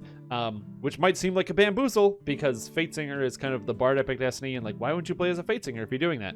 And the main reason is that as a Spellsinger Bard, you are constantly going to be using all of your different spell DCs. You need Evocation for damage, Enchantment for all of your like holds and stuff, Mass Hold and what have you, and Auto Sphere of Dancing, and Illusion for Color Spray. And you might think, why would I need Illusion DCs for just Color Spray? Is Color Spray good enough to use just Illusion DCs for? And the answer is yes. It's good enough to stack Illusion DCs. That's how good that spell is. So you want to be in Magister since it boosts all 3 of those from Arcane Study, giving you +1 spell DCs. You have this ability Arcane Spell Surge, which you can turn on for +5 to spell DCs, meaning at any point with Arcane Spell Surge and the Arcane Insight Epic feat, you can get yourself +11 to all of your DCs at any moment, which is really good. And then on top of that, you also get to then pick up, I went with Enchantment here because I feel like Enchantment is the most important thing. Being able to lock monsters down is kind of the key to protecting yourself. So Enchantment, focus on your DCs up here. That and also the Spell School Augmentation. Enchantment, if you take the Evocation one, so this reduces target's will save by 10 if you hit them with your spells, whether they make their save or not. It still reduces their save by 10, but the Evocation one is reflex saves, and you don't have anything that's based off of reflex saves, so this is just better in general. Then you get lower cooldown on all your spells, so you can mass hold more often, and then Master of Spell School Enchantment, which gives you plus to cast levels and DCs of your enchantment spells, which is basically +3 to the spell penetration of your enchantment spells, which is actually pretty good. Can't complain about that. And then also +3 to the DCs. Then you also grab Arcane Tempest because it gives you extra damage, and that's that, and as well as some Charisma. I left an extra point in here because if it's me, I'm going to be taking this extra Charisma because I have 1 Destiny point. If it's you, I don't know, wherever you want. It's 1 point. You can spend it. You can grab Don't Fail Saves and a 1. That one's pretty good. So you gotta like that if you want. Now, as far as the twists here, as I mentioned, I'm going for all the twists on the characters that I play. So since these characters are based off the ones that I'm going to do, I will be taking every single Epic Destiny to cap. And as a result, I'll be using Empyrean Magic. Now, Empyrean Magic gives you a stack of Empyrean Fervor when you cast light, healing, or fire spells. And Bards don't get any fire spells. They only get healing spells, and they don't get any light spells. As a result, you take this ability right here, Avenging Light, to be able to cast light spells all the time, to keep your stacks up. This also hits pretty hard thanks to all your spell-like abilities. So you just tag that with Empyrean Magic, get the stacks so you're always at top crit. You grab Meld into Darkness so you can't take any damage from monsters when you need to not die. And then finally Rejuvenation Cocoon, because you have healing songs and all sorts of stuff. But Rejuvenation Cocoon is so cheap and so fast and so good, I am hard-pressed to not use this ability on pretty much any build, and especially this type of character build. Now, as far as the item set goes, this is the only build that I think will be really annoying and irritating to farm because you really want the Sigil of Regalport. I can't stress enough how important this item is to the build. So get ready to do Sharn Sagas. I am expecting to not get this item. The previous hardcore leagues, I've done 6 to 10 Sharn Sagas and not gotten any of the artifacts that I've needed. So I am hesitant about this item build, but this is pretty much the best one. It's a Feywild Dreamer and Winter set. Use the Feywild Dreamer for the Feycraft Mail here, granting healing, amplification, false life, physical sheltering, and fortification. You then also grab the Gossamer Weave for enchantment and illusion DCs, as well as the Spell Pen, and then the Gloves, Delicate Thimble Tips for the Insightful Spell Pen, Magical Efficiency, and Conjuration Focus. You don't need the Conjuration Focus, but still, Insightful Spell Pen is nice because it gives you all of the spell penetration you could possibly need on this character. Then, for the winter set, you grab the Deep Snow Boots, the Coal Iron Bracers, the Dire Bear Belt, and the Crown of Snow, pretty much giving you Insightful Spell Focus Mastery here, which is really nice. And then, lastly, to finish off the rest of your stats, you got the Shattered Onyx here, which gives you Insightful Charisma, as well as Profane Spell Focus Mastery. You have Quality Spell Focus Mastery and Charisma on the Sigil of Regalport. And then you get a quality charisma from a Slave Lord's crafting thing. As well, on the Slave Lord's craft, you can get resistance bonus to your saves, performing, so you get more spellcraft, as well as making your Fascinate stronger, which is why perform is essential for this build, and sheltering, which is pretty good. The last 2 items that kind of don't fit in. Number 1, you have a Collective Sight for Constitution and Insightful Dexterity. The Insightful Dexterity is just to bump up your saving throws a little bit. I don't think it's actually necessary, but Constitution is definitely necessary to bump up your saving throws and also give you some more health. So this will save ends up being 97, which is not too bad. Then you've got the Duskbone Ring. This has Profane Life Force 33. It's actually 72. This also grants you Ghostly and 2 armor class. So while it's not the best item in the game, 72 health on a ring is really nice and brings you up to 1588 hit points. And then your 2 items you have in your main hand. Number 1, you have the Lilting Song for Sonic Lore and Resonance. Your character is a Sonic character, so that's kind of important to this build. And then finally, the Queen's Scepter, which gives you Potency, Insightful Potency, Spell Sight, and Insightful Spell Sight, which works for all of your other spell powers that you need. Because you need Healing Spell Power and Lightning Spell Power for this character build, as well as Force Spell Power, so having all of this stuff kind of put together in one place is not too bad. giving your character a total of 170 physical resistance rating, 97 magical resistance rating, so you're just under the cap. 18 dodge right here. I believe the dodge cap is 25 with your armor, so you can use an augment to get up to 25 if you want. You cast displacement, so this is not 70, it's 50%, and you have incorporeality from your Duskbone ring, which is pretty nice. You're kind of hard to hit with this character.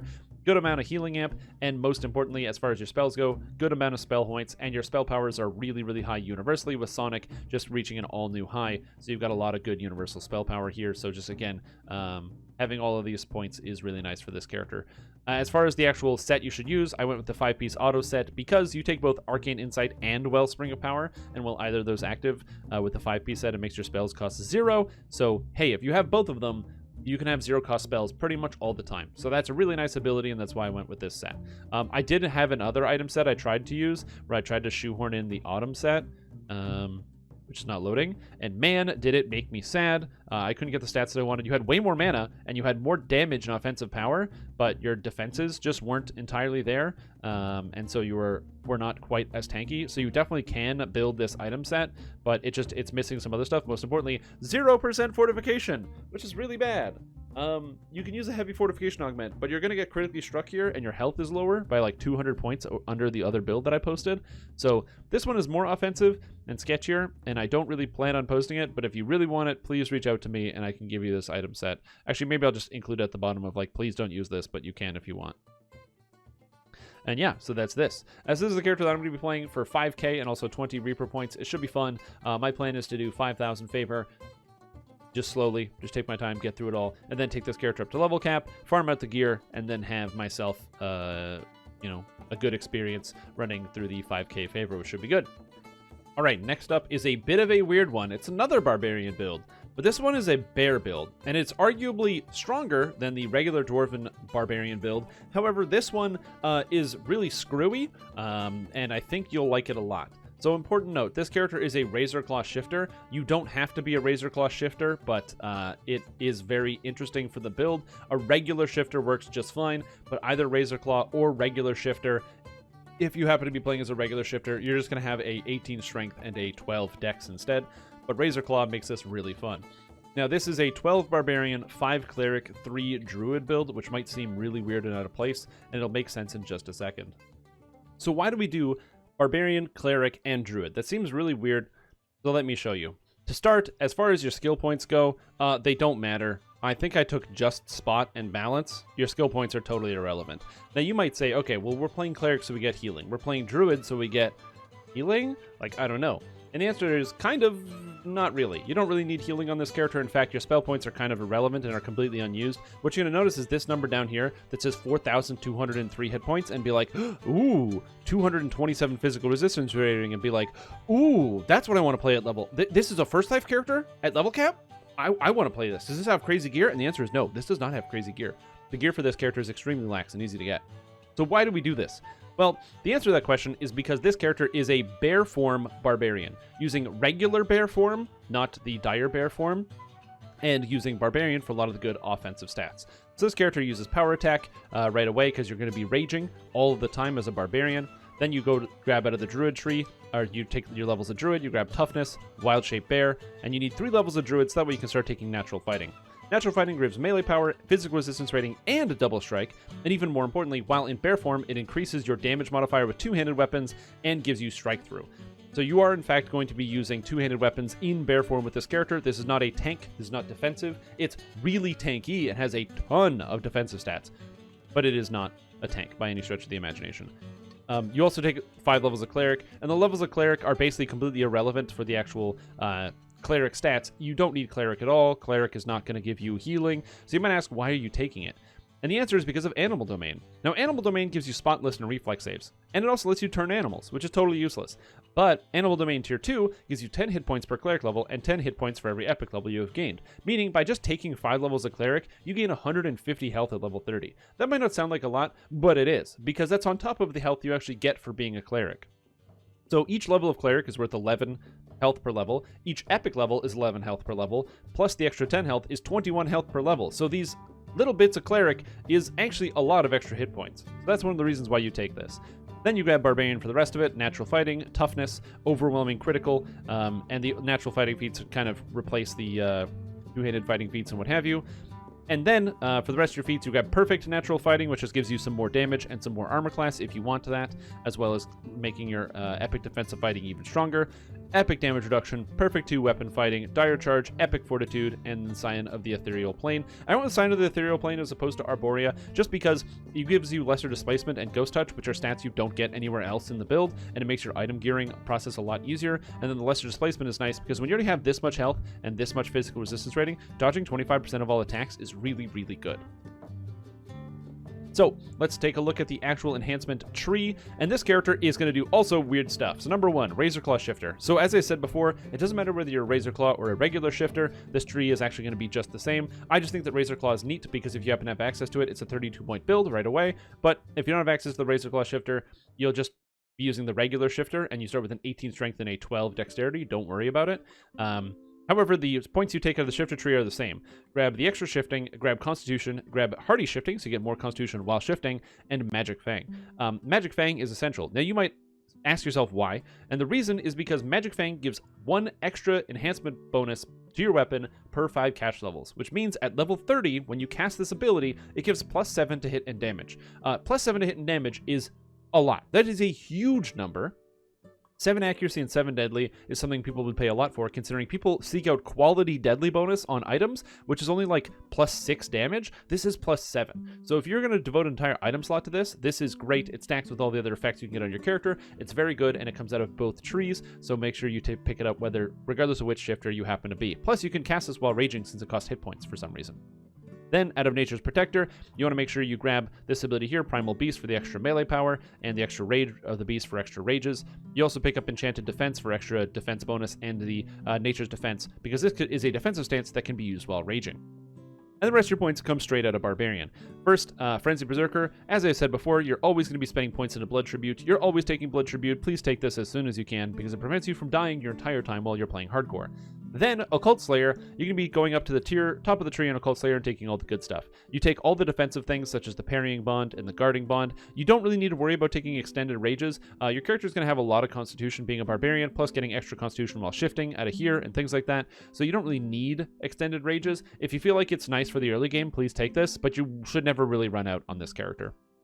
Especially considering with Rage of the Beast, your character will have a total of, I think, 9 or 10 rages, each of them lasting like 2.5 minutes. So if you don't see a shrine every 20 minutes, then maybe get extended rages, but you should see a shrine every 20 minutes.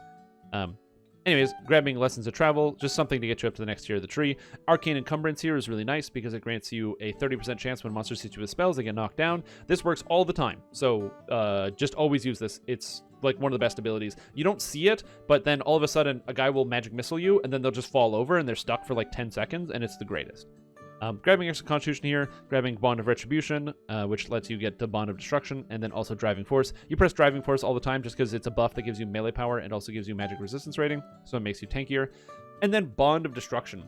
So this gives you +1 critical threat range and multiplier all the time, and 10% quality bonus to hit points, which is one of the reasons why you do the Occult Slayer here for Hardcore League. You also grab Vampiric Bond, so every time you attack monsters, you're going to be getting 20 temporary hit points. Now this character build, while raging, I believe, I'm going to double check here, is sitting at 166 melee power, so let's just round down to 150. Vampiric Bond scales 200% off melee power, so it's like 300 or 4 times. So every time you hit a monster every 6 seconds, you get 80 temporary hit points. That's pretty good. Even in epics, 80 temporary hit points is nice, especially considering how much damage reduction you have. Occult Metal Line gives the confidence bonus to critical threat range and multiplier, so this is really nice to have.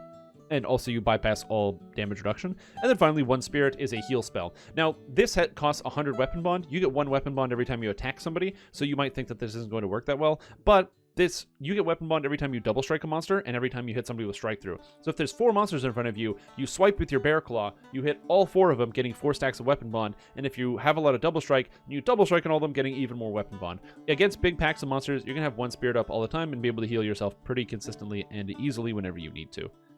And then out of Frenzy Berserker, you just spend the rest of your points in Frenzy Berserker, picking up stuff like Frenzy Toughness and the Frenzy for the actual extra damage and extra healing amplification, hit points, physical resistance rating, a lot of the good defensive stuff. On top of that, you also grab Crazy Strike out here because, again, it gives you the extra...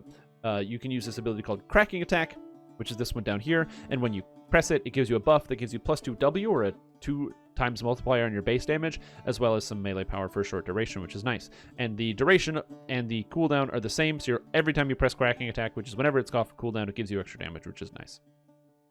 Now, as far as the actual leveling path and how you go into this, I would recommend immediately get the Blood Tribute from Frenzy Berserker. Then after you have the Frenzy Berserker Blood Tribute, you should be taking Druid levels, get pretty much all the stuff in Nature's Protector, and then once you have all the stuff in Nature's Protector and Blood Tribute, go into Occult Slayer, take everything in Occult Slayer, and then go into the Razorclaw Shifter, grab Magic Fang somewhere around level 10 or so, and then start filling out the rest of the trees. As far as Epic Destiny goes, that's not the Epic Destiny. This is a Fury of the Wild character. You don't need this Bloodbath, which gives you increased Vorpal threat range, because it only works while two-handed fighting, and you are not. You do have a two-hander, but the two-handed fighting style does not work in animal form. You are natural fighting as an animal, so you can't actually use this. So instead, you still take strong swings, because this is 10 melee power for 1 point, as opposed to 25 melee power for 1 point. And you also can't take Boulder's Might, which is a fun attack, because that only works while two-handed fighting. So you grab some Constitution, and you take damage reduction, which gives you an increase in 1% Barbarian damage reduction. Your character, as a Barbarian right now, should reduce all damage by, I think, 10% on top of all this other stuff. So your character is going to be crazy tanky. Then you grab Sense Weakness, Overwhelming Force, and blah, blah, blah, everything talked about Fury of the Wild with the other characters. Now, what twists are you using? With this character, you will have some spell points. So Rejuvenation Cocoon is still useful to have. You can grab a Legendary Tactics here for the extra Tactics DCs, because you will be dire charging people, and it's nice to have the ability to just knock people over and do whatever. And then finally, you'll have Meld into Darkness.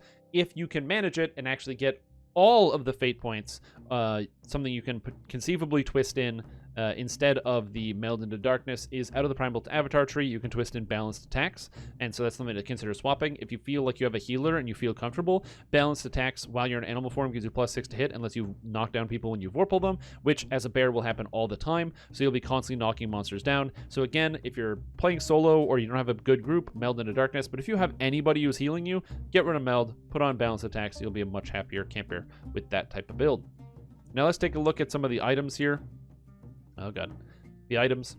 This item set is very easy to come by. So the way it works is you basically go for the Sharn set, Hammer Fist, plus Family Recruit Sigil, plus Enforcer's Coat to get the part of the family set, since it's all of the offensive stats all in one place.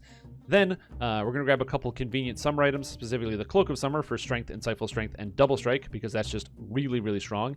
And then, where's my other summer item? Oh, and the Belt of the Ram for quality, strength, and constitution. As well, this gives Ram's Might speed. It's just a good item. These two pair is nice. Plus, it gives you the set bonus for artifact magical resistance rating, which is really convenient. Then, you've got the Deep Snow Boots here for the winter set, plus the Nocturne Ring, the Cold Iron Bracers, and the Crown of Snow. The Crown of Snow doesn't mean anything, and it doesn't affect your character in any capacity, but it does give you a 4-piece winter set for 20% bonus to hit points, which is pretty nice, and these other items are defensive and very powerful. The last two items that fit into the set here, you have the Radiant Ring of Ter Valaistus and the Corroded Iron Figurine. The Corroded Iron Figurine is for stunning, and Insightful Sheltering to give you all the stunning bonuses that you need, as well as Insightful Sheltering to bump up your defensive stats. And then this Radiant Ring of Ter Valaistus right down here. This artifact is fully interchangeable. It doesn't matter which one you have.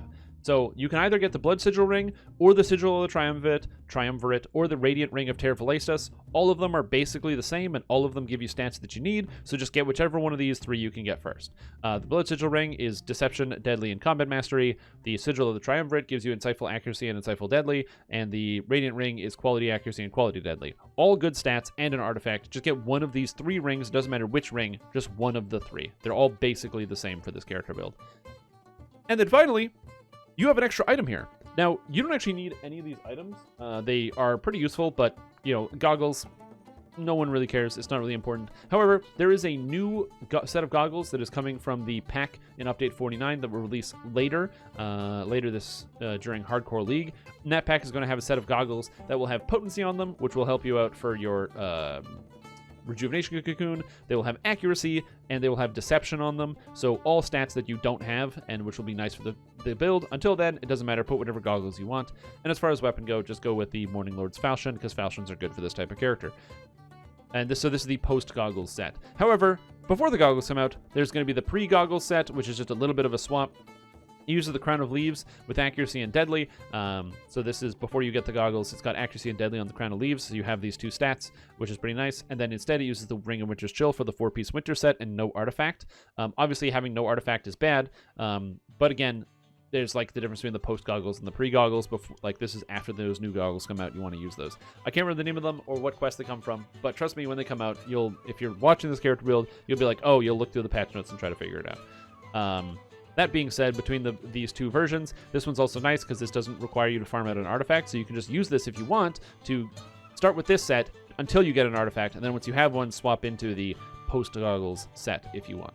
And then the filigree set is the Blood Feast, so that way whenever you rage, which you'll have a lot of rages, you get the temporary hit points, which is just nice. Anyway, so that's pretty much it. That's all the stats I have for this character. It's really, really strong. I'm not going to play this because even though this is pretty much a surefire way to succeed, and it does a lot of damage, and it's really great. Yeah, look at this, 9% damage reduction. 9%, 3%? That shouldn't be 1% per level. So yeah, it should be 10% here. Again, this character is going to be really strong. This is probably my top pick for one of the better character builds. Not better, but like one of the most consistent and easy to play character builds on here. It just really requires you to play Shifter or the Razerclaw Shifter. Technically, you can do this as neither of those races. You just don't get access to the Magic Fang and the extra con while raging, which is really good. Also important note, with this character, you don't use the Shift, the Razerclaw Shift, or the regular Shifter Shift. You don't use either of those. You just use Rage and get the extra shifting bonuses while raging, because Barbarian Rage gives Strength and Con, which are the stats that you want. The other shifts don't really give you those stats, so you don't want them as much.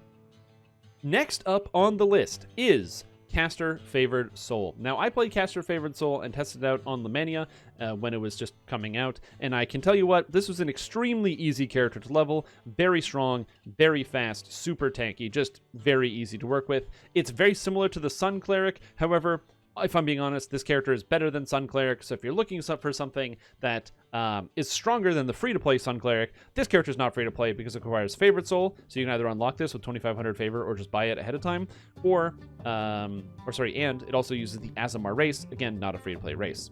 However, going into it, this character is going to be a lot stronger than the Sun Cleric, having access to more spells, more damage, more health, more defense. There's really nothing worse about this character. It's strictly better. That being said, we've got a 20 Wisdom here and an 18 Constitution because Aasimars get a lot of Wisdom and we level up Wisdom every single part of the way. As far as skills go, because you don't get a lot, put them into Spellcraft because Spellcraft is for killing people.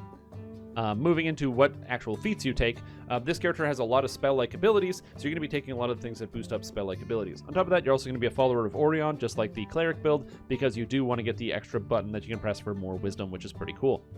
Now, this character is strictly a blaster. This is not a crowd control favored soul. If you're looking for one, I will have a link as part of the honorable mentions in here that I want to bring up. So if you're interested in that, please wait till later. This one is a DPS-oriented favored soul, so keeping in that theme. This is amazing for doing 5k with because it's just going to kill every single monster that shows up during the leveling process. So you start out with Maximize, you grab the Aasimar Protector Bond, you take Knowledge of Battle so you can use your Wisdom to hit and damage. Until level 3, you're literally just going to be meleeing people with a Quarterstaff with Wisdom to hit and damage, and it should be pretty good. Just pick up a Quarterstaff. I think you get one for free at the starter area because you can get a moldy Quarterstaff from Jeets, and you should be pretty happy with yourself. At level 3, you've got Quicken, and you have a couple spell-like abilities under your belt, so maximizing Quicken should allow you to start spell casting the crap out of people, and it never slows down from there. Grabbing Empower Spell at level 6 is really good. I also like to take Acid Absorption because most of the traps in the game are acid and are very, very dangerous.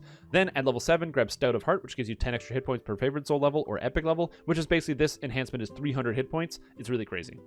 Grabbing Spell Focus Evocation is really nice because you cast almost exclusively Evocation spells, Cold Absorptions, more Evocation, and then the Blood of the Divine doesn't really matter. It just gives you more damage with your Quarterstaff, which you don't really need. You can still hit people with your Quarterstaff, by the way, probably all the way through level 5, where, you know, that once you hit around level 5 or 6, that's when you're going to have spells that are really eclipsing it. But your Quarterstaff, if you find like a good one, like a +2 Flaming Quarterstaff or something, you can still just melee the crap out of stuff throughout the entirety of the Harbor, Chanticleer, that sort of thing, and it'll be very effective because Favored Souls are just really good in the early levels. Grabbing Toughness at 15 and then Heighten at 18. Again, leaving Heighten as your last feat because then you can actually heighten stuff and it affects them as opposed to earlier where it does not. Then as far as epics go, Wellspring of Power for the extra damage, Master of Light to increase the catch level of your Sunbolt, and Searing Light. Your character gets a bunch of maximum catch levels. I did all of the math, don't worry. This way your character is going to be as close to the absolute maximum catch level for all your spells, so don't worry about, having too many extra cast levels on spells and things like that. This is going to be good for you. You grab extra spell power light because it's your damage, emboldened spell because that's extra DCs that you need, toughness, deific warding because I mentioned before why deific warding is good, so please listen, and then intensify. So usually empower and intensify are things that I don't recommend you take, but your character is casting pretty much exclusively spell-like abilities, and then a couple spells that aren't spell-like abilities. So as a result, having more spell power on those effects is really nice, and Intensify also gives you more mana in general. And then you grab Scion of Celestia here for the extra hit points and critical damage with your light spells, which is pretty much all you cast. Now, as far as your enhancement tree goes, this character, I started out, you really want Falconry for this build. Aasimar, right away, grab all of the cores here for the stronger bonds. You grab the improved recovery, so you get more wisdom, and you have the extra Aasimar healing hands that scale off of your wisdom, so they're going to be very powerful during the leveling process. You grab Divine Purpose Protector here, which gives you the ethereal wings. So for 1 minute, you gain determination bonus to equal to your healing amp or bonus to healing amp and positive spell power. So this character gets 40 healing amp here and 30 healing amp here. So pretty much the entire time in epics, you have 70 extra healing amp over other people. So you're gonna be able to very easily heal yourself in Reaper mode. Then you've got the divine charges, so you can cast this more often. And then finally, you take Protector up here for 5% sacred bonus to hit points, 10 determination physical and magical resistance rating, and a +3 stacking bonus to all saves. Out of the Falconry tree, you just take the extra sprint boost so you can move around real fast, a little bit of extra healing amp and physical resistance rating, some wisdom, but mostly 5% hit points. So your character gets 10% more hit points over the average Joe. And then finally, out of Beacon of Hope, this is where you're going to be spending to grab the Close Wounds spell-like ability here. Close Wounds is amazing because this allows you to heal yourself and everyone else for basically 0 mana because it only costs 2 spell points and has a 1-second cooldown throughout the entirety of the game. Also, Close Wounds will be affected by your Maximize, your Empower, and your Intensify, and your Quicken, so this is going to have a lot of spell power kicking behind it. Plus, each core here gives you more healing amplification, so you get 30 extra from here, you get extra crit chance. Trust me, your character is going to heal a lot and have a lot of hit points, so it's a good combination. Then we have the Angel of Vengeance tree here. You take all the cores, you take everything that's pretty good in the tree. Crit chance, this ability that makes it so you have more spell power whenever you hit people with spells. This one makes it so when you crit, you get temporary spell points back, which is really great. Sunbolt spell-like ability is one of your highest damage abilities. This effect, which Intense Faith, which increases the cast level of all of your spells, which gives you more damage in the leveling process. Wisdom, the extra maximum cast level to increase your maximum damage cap, Evocation Focus, and then finally Comet Fall, because you're going to be casting Comet Fall pretty much all the time. 12-second cooldown, just throw it down. Doesn't matter that it's a conjuration spell and you feel like it might not hit all the time, it's going to be knocking people down a lot, and worst case scenario, it does a crap load of damage, so be excited about this one. Now, I don't have Nimbus of Light here. Important note, don't take Scourge right away. Take Nimbus of Light, and then when you feel like you've outgrown Nimbus of Light, then get rid of this and put the points into Scourge. But start out taking Nimbus of Light, then move into Scourge. As far as the actual leveling path for this is, at level 1, I highly recommend go into here, grab Font of... Well, if you're specifically level 1, go and grab Stronger Bonds here, like 1 point into Stronger Bonds, so you can lay on hands twice per day. And then also spend your points in Beacon of Hope to get access to Close Wounds. So your first 8 points should be Beacon of Hope, Close Wounds. Once you have that... then you start spending points in Angel of Vengeance and going up towards Sunbolt. So you should get Sunbolt by the time you're around level 5 and just melee stuff with your Quarterstaff until then. Your Quarterstaff will be more than enough. You'll never be able to die thanks to Close Wounds being maximized and quickened. And you'll just be able to just go boom, boom, boom, boom, boom, healing yourself for 40 every time you press this button. And then just in case you have this Lay on Hands, Stronger Bonds ability to heal yourself. Then once you have this, you'll have Nimbus of Light and Sunbolt maximized, empowered at level 5. Or maximizing quickened at 5, empowered at 6, and you're going to start blasting people. You can drop the Quarterstaff Act, and then finally just start maxing out your spell casting from there. Falconry you want to take later. The extra hit points is nice, but take that later. Same thing, Aasimar, just level this up slowly. Get the Stronger Bonds, and then when you're level 16, that's when you should have Stronger Bonds and also the Protector up here. Falconry should be the absolute last thing that you take. The Aasimar tree is just better than Falconry in pretty much all cases. Next, let's look at the Epic Destinies, and no surprise, you're in Exalted Angel. Exalted Angel is really, really, really good for this character because it grants you access to 1, Reborn in the Light, a super sick cooldown that you can use to just make yourself nearly invincible, and also heal yourself back to full and deal a ton more damage. You get access to another Sunbolt spell-like ability, so you can cast 2, which is pretty cool. You get Avenging Light, another spell-like ability. So with this, you will have Sunbolt spell-like ability, Searing Light spell-like ability, Comet Fall spell-like ability, Sunbolt spell-like ability and Avenging Light spell-like ability. You never actually need to cast any real spells with this character. You're just going to be going dealing a bunch of extra damage. It's great. On top of that, you'll have this ability, Excoriate. So every time when you have your Blood and Radiant stacks, which you can easily stack up by just casting Close Wounds on yourself for like 2 spell points, which doesn't matter when your character has 5,000. You get max stacks of this. So then as a result, your character will stun people when you cast light spells as well. And by casting light spells, you can cast Rebuke Foe, which allows you to choose an enemy, and they take 5% more physical and light damage for 30 seconds. So when you get to a boss, you cast Rebuke Foe on them, and then you start blasting them with spells, and you and all your friends deal more damage to the monster. Grabbing extra mana here is pretty good. And on top of that, you've also got Mass Cure Moderate Wounds. It's actually one of the reasons why this character doesn't really take any of the special heal spells anywhere else. This is, with the Mass Cure Moderate Wounds here, it's a spell-like ability, so it's affected by your Intensify, your Maximize, your Empower. This will heal for an absolute ton. Now, to put it in perspective, your character has over 1,000 light spell power, and your positive is 933. So again, if Mass Cure Moderate will heal everyone in the party to full. So just make sure you're actually pressing these buttons, and you should be fine. Your twist that you're going to be using, Imperium Magic, is just too good to avoid. And then, if you want, I would recommend it leveling all the way across the tree to Magister to pick up Evocation DC bonus. It's +3 to Evocation DCs, and it's pretty inexpensive. If you actually do decide to get everything, you can get an extra Tier 2 and a Tier 1 here for some more Twist of Fate points. But you don't have to do that for some extra +2 DCs from Draconic Incarnation. And then, of course, grabbing Unyielding Sentinel Divine Energy Resistance. Somebody in your group should have this because it's a very, very good defensive ability that affects everyone. So I highly recommend you make sure somebody in your group has this ability. So the gearing. Obviously, this character seems too good to be true. Tons of hit points. Look at those defenses. Fortification, Displacement, 183 healing amplification. What on earth is this? Look at that mana. Look at those stats. There's got to be something that sucks about this character. It's got to be the gearing process. And the answer to the question is kind of. The gearing process can be a little bit of annoying. There is a bit of Sharn crafting that goes in here. Number one, Resplendent Fury. You'll want to be getting this item and crafting Insightful Wisdom on this, and Sharn crafting can be kind of annoying because it means you need a lot of those little catalysts and stuff from all the different Sharn materials, but you'll be running Sharn a lot, so don't worry about it. Collective Sight, you want to craft. This is the only item that you don't really need. This is a Dex, Insightful Dex Collective Sight with the goal of getting more reflex saves and armor class. You can see the impact is very, very small, so whether you actually need this is kind of up to you or whether you want to sub in another item here, but still, it just physically exists. The main thing that holds this character up is the Flame Cleanse Fury set, the Blessed Vestments, and the Hallowed Trail, and the Hallowed Castigators. This is your healing lore, and healing plus Insightful Sheltering, your Radiance and Radiance lore, plus your Evocation Focus 9, which is really powerful. And to fill up the rest of your stats, Winter set, grabbing the Prince's Gauntlet for Constitution 22, as well as Quality Resistance and Quality Sheltering. So now you have Physical Sheltering here, Magical Sheltering on this Cursebane Focus, Insightful Sheltering, and Quality Sheltering. You're pretty much in the clear. Deep Snow Boots giving you Quality and Insightful Constitution from here, and then to fill out the Winter set, Crown of Snow, so you freeze stuff all the time, plus has Insightful Spell Focus Mastery, and then the Winter Court Necklace giving you 72 extra health, and Profane Spell Focus to give you some extra DCs.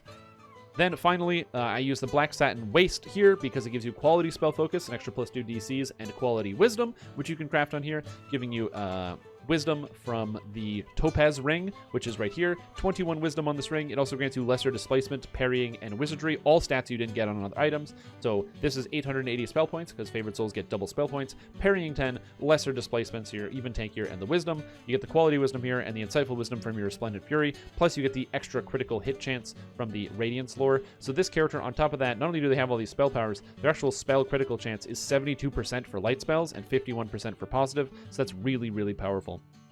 Use a Queen Scepter to just get Insightful Potency, Spellsight, and Insightful Spellsight to increase your general damage. Obviously, as you notice, some of your spell powers, like your Force spell power, is still good, but it's not as good as like your Light spell power, so you need something like this, or else without this, you're going to be very unhappy with yourself. And then lastly, the last item slot I have here is the Ring of Flickering Steel. You don't really need this item, but having just Electric Absorption and Vitality and Electric Resistance just means electric spells you can kind of ignore. There aren't a lot of crazy burst things, but really there's nothing else better that fits in the slot. It's a pretty easy item to get because you're going to be doing Lost at Sea a lot on Hardcore Leagues. It's a very easy quest to farm for Reaper points. And yeah, it's just a solid item. Now, this character, I would recommend if you can get both the Eye of the Beholder and the auto set. This will give you a lot of additional DCs. So with your spell school DCs, your character's going to be picking up 46 increased evocation DCs, which is not too bad. Again, your character's still not going to be super powerful in terms of just landing all your spells and everything, but it should be pretty consistent, and it takes you a while to die on this character, so you have to really screw up to die once you have the gear, because you're like look at this health, 2300. You can use your wings, your leap of faith to get out of combat. You've got really high physical resistance rating, good amount of magical resistance rating, displacement. Your healing amplification is humongous. Your closed wounds is going to be healing yourself for, God, I don't even know, like almost like 400, 450 in Reaper mode. So like you shouldn't really be worried about any of the defensive stats here. So this is a great character, better than the Sun Cleric, and honestly, Favoured Soulcaster I think is going to be my #1 most popular build prediction for Hardcore League 4. Favoured Soulcaster is so tanky and so strong, I expect to see a lot of them. All right, the last build that we're going to talk about today is the Favoured Soul Healer Tank. So this is going to be similar to the last character build that we just talked about, except this character design is all about tanking and healing for the group. So if you like the idea of playing as a supportive character, you want to play a healer, but you don't really know how to go about it, this would be how I'd recommend to do it. So this is a 17 Favoured Soul, 3 Paladin. It's extremely tanky. You should never die on Hardcore League. As long as you're able to keep everyone else alive as well, you'll be very happy with this build. So the general idea is this is not an offensive character. You won't be doing a lot of damage to monsters.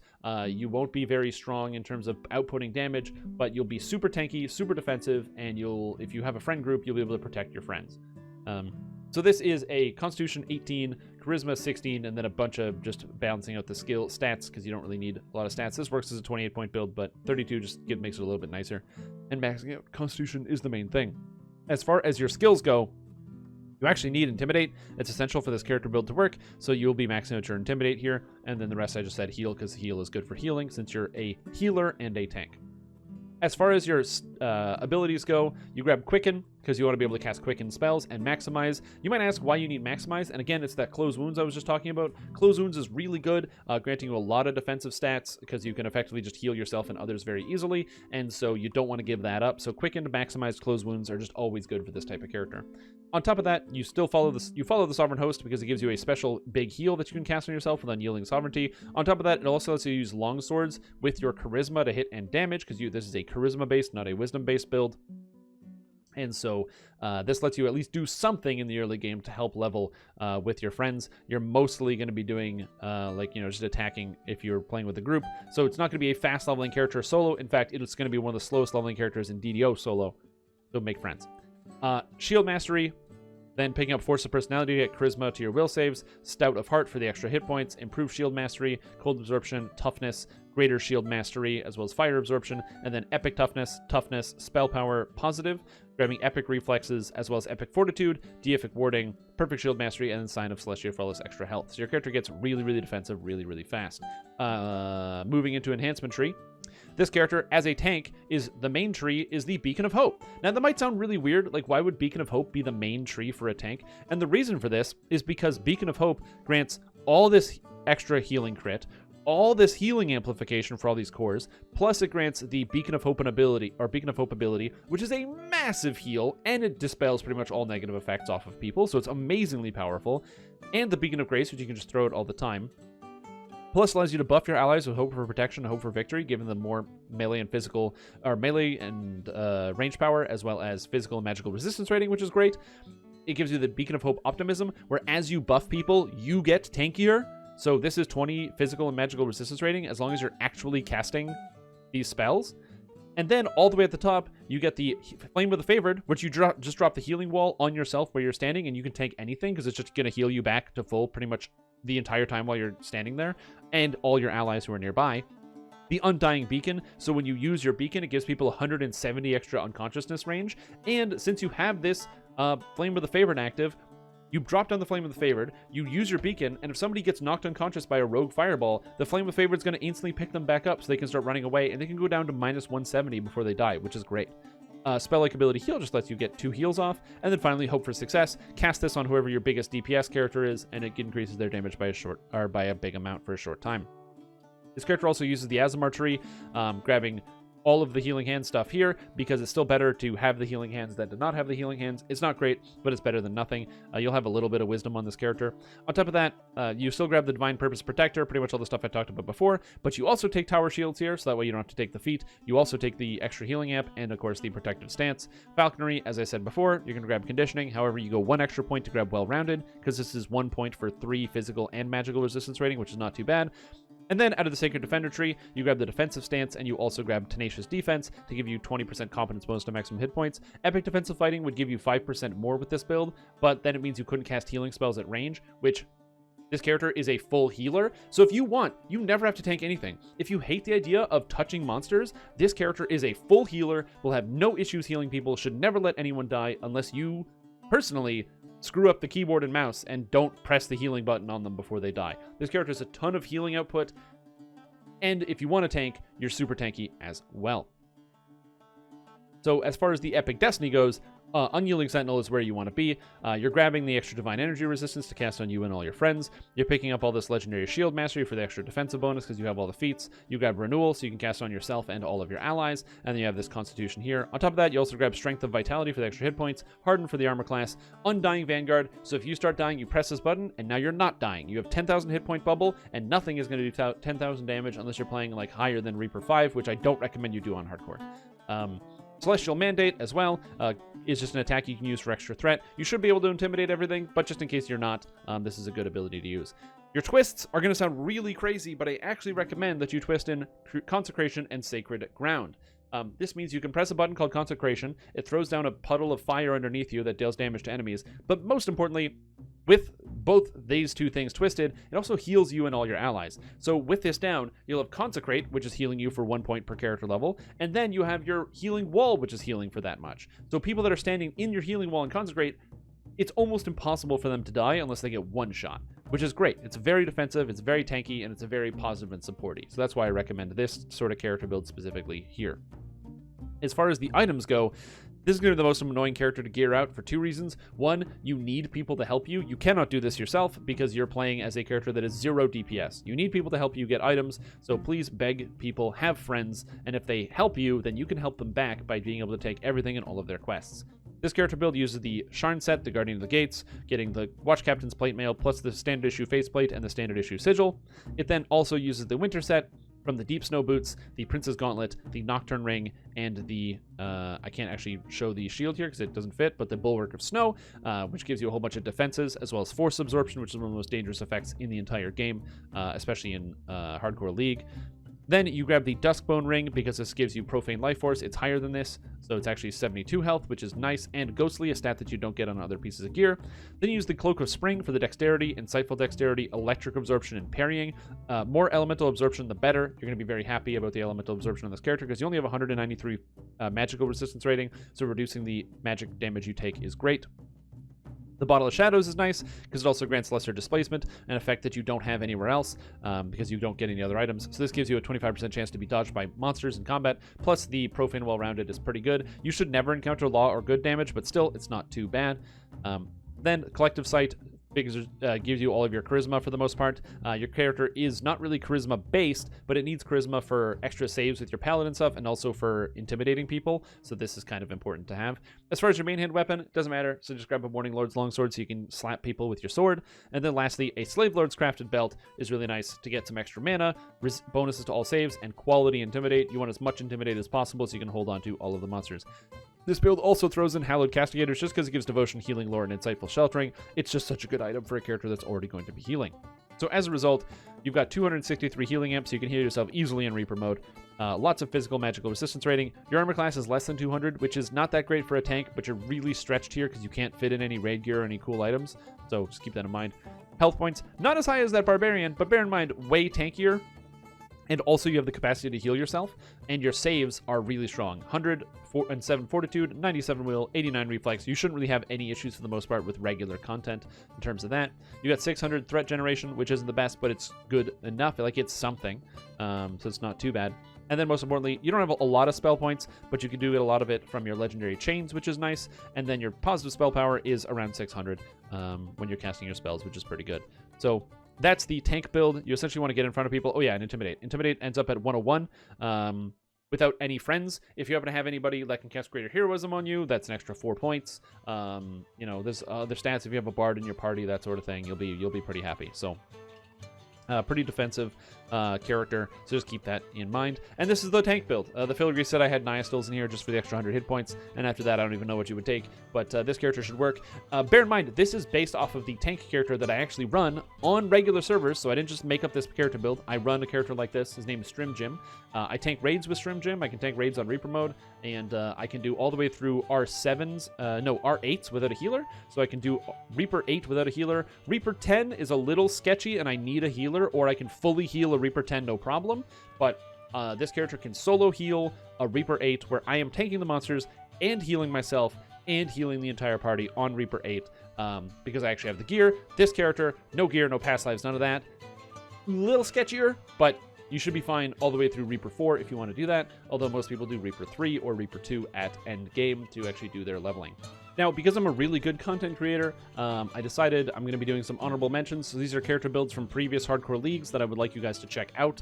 All of these will, of course, be in links in the description if you're interested. These are builds that basically haven't really changed at all and will be very, very good for hardcore league if you didn't like any of these ones. Also, pretty much every build in the past is good, but these ones are just some of the standout ones. So number one is one of the ones I played Hardcore 1, and I played it. It worked really well. Warforged Wizard 18, 2 Artificer, Eldritch Knight, Inquisitive Hybrid with adamantine plating. Really defensive, super tanky, could just disable pretty much every trap in the game. Very, very easy to play, very high damage. It was a lot of fun, and so you might enjoy this character build as well. Also, a Crowd Control Warlock. The Crowd Control Warlock is basically a character who uses Warlock with consistent damage, but has Mass Hold and autos... No, Evards, Black Tentacles for crowd controlling monsters as well as instant kills, so very useful. From Hardcore 2, there's 3 builds I want to show off here. One is the Bladeforged Knight of the Chalice Paladin. Knight of the Chalice is super good. Paladin is super good. Really defensive, really tanky. All the ability to heal yourself and your friends. And especially in an all Warforged party, Bladeforged Paladin makes like the absolute pillar of the party, being able to cast repair spells as well as reconstruction. So if you want to try something like that, Bladeforged Knight of the Chalice Paladin is going to do you really well.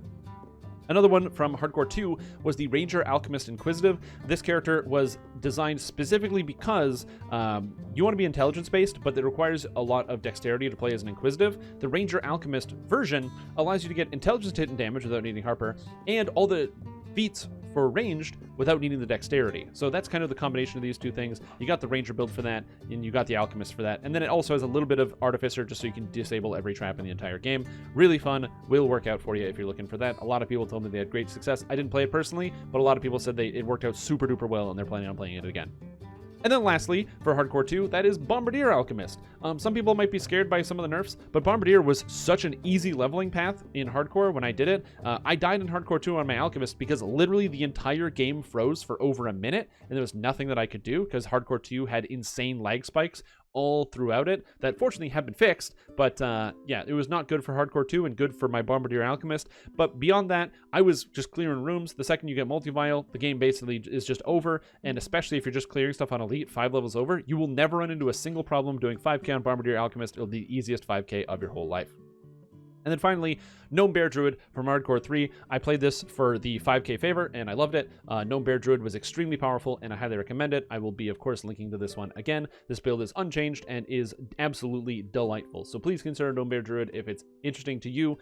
Immunity to magic missiles, very strong, very tanky. The only downside about this build is it's not a two-hander, so it doesn't use a sword and shield, so it doesn't kill quite as fast, but it's still pretty damn fast, and it was very, very good and fun and easy for the 5k.